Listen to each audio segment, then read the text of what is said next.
Friends, welcome to Remas அரசுவை kitchen. நாம் இன்னைக்கு இந்த வீடியோவில் ஒரு சூப்பரான weight gaining baby food recipe தான் பார்க்க போகிறோம். இந்த ரெசிபியை நீங்கள் 8 மாதத்துலேருந்து 24 மாதம் வரைக்குமே குழந்தைகளுக்கு கொடுக்கலாம். நல்ல ஒரு வெயிட் கெய்னிங் ஃபுட்டு. நம்ம சேனலில் நிறைய types of baby recipes, baby care வீடியோஸ்லாம் இருக்குது. அதோட லிங்க் வந்து டிஸ்கிரிப்ஷனில் இருக்கும். நீங்கள் போய் செக் பண்ணி பார்த்துக்கோங்க. இந்த வீடியோவை ஃபஸ்ட் டைமாக பார்க்க ஃப்ரெண்ட்ஸ் சப்ஸ்கிரைப் பண்ண மறந்துடாதீங்க. கூடவே இருக்கிற பெல் ஐக்கானே கிளிக் பண்ணிக்கோங்க. அதில் ஆல் ஆப்ஷனை செலக்ட் பண்ணிக்கோங்க. இந்த ரெசிபி செய்கிறதுக்கு நாம் ஒரு கேரட் எடுத்துக்கலாம். இந்த கேரட்டை நல்லா கழுவிட்டு தோலெல்லாம் சீவி எடுத்துக்கோங்க.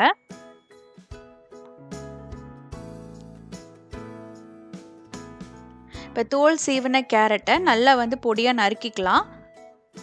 நான் ஒரு 3/4 கேரட் எடுத்துருக்கிறேன். ஒரு மீடியம் சைஸ் கேரட்டில் 3/4 கேரட் எடுத்துக்கிறேன்.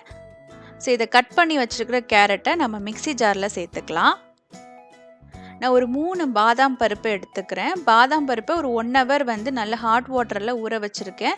அப்போ ஊற வைக்கும்போது உங்களுக்கு அந்த தோல் நல்லா ஈஸியாக பீல் ஆகும். அந்த தோலை நல்லா பீல் பண்ணிவிட்டு இப்போ அதை கேரட் கூட நம்ம சேர்த்துக்கலாம். ஒரு 3 பருப்பு மட்டும் சேர்த்துக்கிட்டா போதுங்க. எக்ஸ்ட்ராவாக நிறைய சேர்த்துக்க வேண்டாம். ஒரு 3 பாதாம் பருப்பு சேர்த்துக்கலாம். இதை அந்த கேரட்டோட சேர்த்து நல்லா பேஸ்ட்டை அரைச்சிக்கலாம். நீங்கள் தண்ணி சேர்க்குறதுக்கு பதிலாக பால் சேர்த்து நல்லா பேஸ்ட்டு பியூரி பண்ணி எடுத்துக்கோங்க. அந்த கேரட் நல்லா பியூரி ஆகணும். இந்த அளவுக்கு நல்லா அந்த கட்டிகள் இல்லாமல் பியூரி பண்ணிக்கோங்க. பால் தேவைப்பட்டுச்சுன்னா இன்னும் கொஞ்சம் பால் கூட சேர்த்து நல்லா பியூரி பண்ணிக்கலாம். இப்போ பியூரி பண்ணின அந்த கேரட்டை நம்ம ஒரு பவுலில் சேர்த்துக்கோங்க. தண்ணியோட அளவு அந்த மிக்சியிலே கொஞ்சம் லேசாக அலசுனீங்கன்னா உங்களுக்கு நல்லா அந்த எல்லாமே ஒட்டி இருக்கிறது எல்லாமே சேர்த்து வந்துடும். ஒரு 1/4 டம்ளர் அளவுக்கு மட்டும் தண்ணி சேர்த்து நல்லா அலசி சேர்த்துக்கோங்க. இப்போ இது பார்த்தீங்கன்னா ஊற வச்சிருக்கிற அவல்.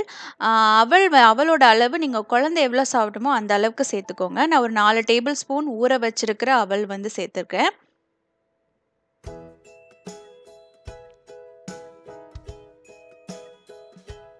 ஒரு 4 டேபிள் ஸ்பூன் அளவுக்கு சேர்த்துக்கிறேன். உங்கள் குழந்தை எவ்வளோ சாப்பிடுமோ அந்த அளவுக்கு அவல் நீங்கள் சேர்த்துக்கோங்க.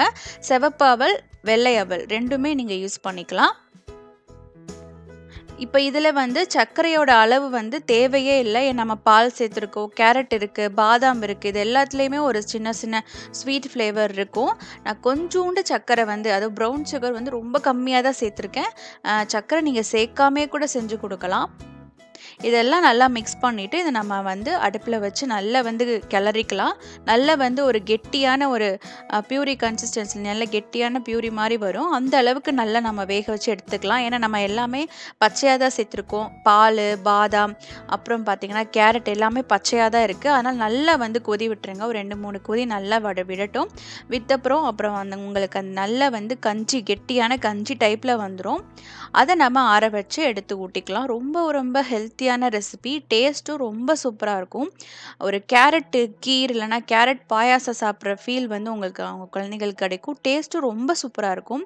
கண்டிப்பாக இதை செஞ்சு கொடுங்க. ஒரு வாரத்தில் 2-3 தடவை மாதிரியே இந்த மாதிரி செஞ்சு கொடுங்க. ஏன்னா இது நல்ல ஒரு wait gaining food.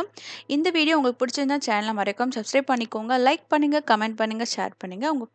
Thank you for வாட்சிங். நெக்ஸ்ட் சூப்பரான வீடியோவில் சந்திக்கலாம்.